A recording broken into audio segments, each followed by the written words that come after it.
Well, congratulations to Slavia Prague. They did better than most. They managed a shot on target, albeit in the, I think, 95th minute, albeit a deflected effort from outside the box. They did get a shot on target, which is more than a dance like more than many teams against Arsenal this season. A club record, 8th clean sheet on the bounce, I think I'm right in saying. Matches a 103-year-old record. That was recorded across 2 seasons. So this feat has never been achieved by Arsenal in a single season. I think they are a game or so away from breaking an all-time English record for consecutive games without conceding a goal. Just astonishing. I'm beginning to forget what that feels like. I think when we do eventually concede a goal, it's going to be a real dagger to the heart. I hope it comes when we're 2 or 3 goals in front and coasting, because I think the team and the fans will actually feel the reverberations of that goal when it eventually comes. But it wasn't to be tonight. A really good win, up to 12 points in the Champions League. That's probably enough to qualify us for the next stage. It's enough to take us top of the Champions League temporarily. Amazing to be top of the Premier League and the Champions League simultaneously. And I think we've got to take a moment really to talk about the players who aren't involved, because for me that is the most interesting, compelling part of this recent Arsenal run, that they're achieving these results without the likes of Martin Odegaard, Kai Havertz, Gabriel Jesus, Noni Madueke.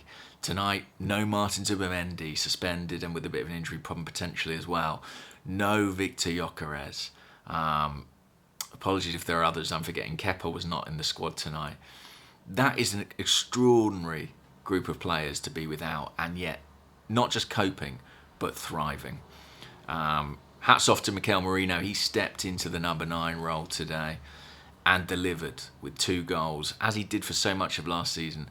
I've got to say, I know he's obviously not a true number 9. He doesn't offer the same threat in behind. I still think he's a lot better than a number of number 9s who are out there on the market, that Arsenal could bring in to be that. If you bear in mind he's third choice centre-forward, as third choice centre-forwards go, he's really very, very good. And I thought this was an excellent all-round display from him tonight. Even when he dropped into midfield, he made a big contribution, played the 90 minutes. He'll probably have to play again against Sunderland at the weekend.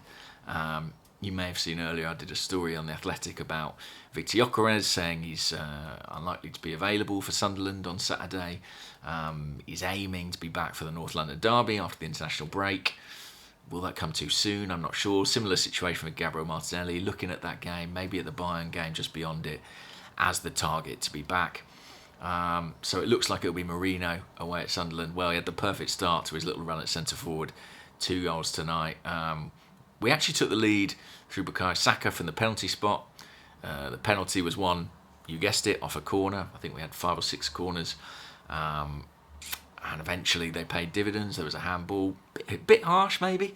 Kind of heads it onto his own hand, the Prague defender. But Bukayo Saka steps up, no Gyökeres on the pitch, and tucks away the penalty with aplomb. A really good penalty, this one, low into the corner.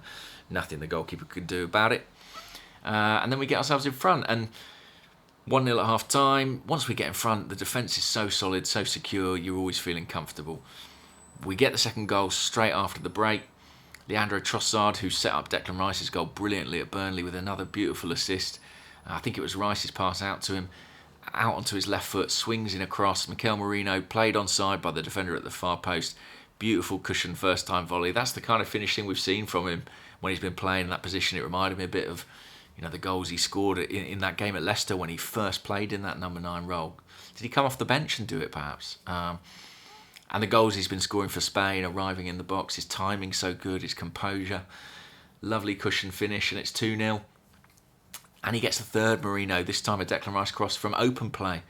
Lofted into the box. Don't know what the keeper was up to, but Merino was brave, went to the challenge. I think he was as surprised as anybody when it went in the back of the net, but fantastic for him. And yeah, we'll give a big boost to him, to his teammates, to Mikel Arteta ahead of Sunderland on Saturday, if indeed he does play as that number 9, as we expect now.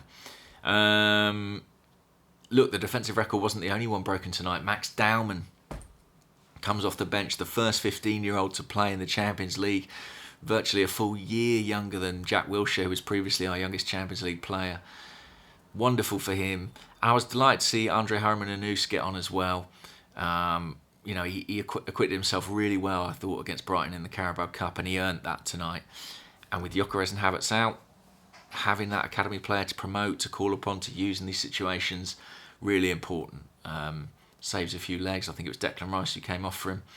The quality of players we're bringing off the bench, aside from those youngsters, is really something. When you consider all the names who are out, we're bringing on Ben White, we're bringing on Ebeze, we're bringing on Miles Lewis-Skelly.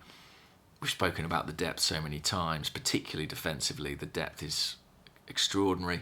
Hincapié started tonight and I thought had a good game at left back. We saw him at centre half against Brighton, now at left back. I think he's a player Arteta really likes and is going to make a lot of use of. He is, he's got attacking qualities. He can get forward, he can overlap, but he's a defender's defender as well. 100% commitment, and that's something Arteta's going to love, I suspect. I thought Christian Norgard had a good game. Started tonight instead of Zubimendi. Not an easy task because Zubimendi's hit the ground running. But I thought Norgard was good, solid, progressed the ball, used his experience at times, was good in the air, so a good night for him, I thought. Ethan Nwaneri was given the start in the number 8 role, had a bit of a quiet game, got to say, didn't really get into the game. Funnily enough, Slavia Prague started quite well, and I thought, this might be quite tough. A bit like Burnley, first 15 minutes, I thought, might be in for something here. But then you remember, that's away games. Sometimes you have to ride that early period, and Arsenal have the quality to do that, and eventually their abilities in other areas of the park begin to tell. I thought Bukayo Saka was a threat all night. Saw a bit of criticism of him after the Burnley game. He did miss 2 gilt-edged chances, I thought. One was a very good save. But he was good tonight. He brought his A game and was firing off shots from all angles, scored the penalty. I thought he gave them a lot of problems. And he had a good foil in Merino. I think Trossard continues to deliver goals and assists. He's a really important player for us right now with so many others out.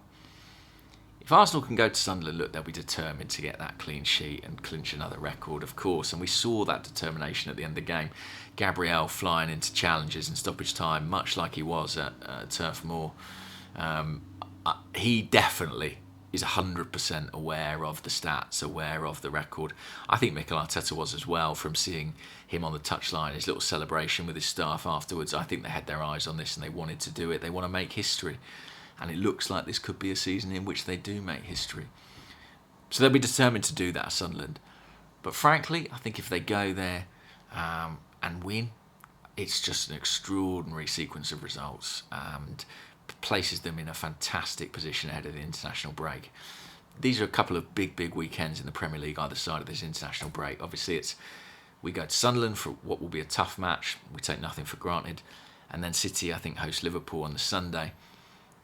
Someone's going to drop points there. Hopefully both of them. I think that would be ideal. And then on the other side of the international break is obviously the North London derby. Spurs, not in a good way. You'd have to fancy us at home there. But it's a big game, always a big game. And then I think City, that same weekend, go to St James's Park, which we know how tough it can be. We obviously won there. Can they emulate that, or will they drop points? I think it's a big couple of game weeks, actually, in the title race. I know it's early. I know Arsenal fans don't want to talk about it necessarily in that context, but I think we have to start looking at it. This is a serious team on a serious mission this season. And, I don't think there's anything to be afraid of for them. I really, really don't. I think they can take on all comers and they can be ambitious. They can be really, really ambitious. I'll leave it there for now, guys. I'm not going up to Sunderland. Good luck to you, those of you who are. It's going to be some trip, especially with no trains really working on the day. I'll be watching from home, but I'll do a video for you guys then. And speak to you all soon. Take care. Bye-bye.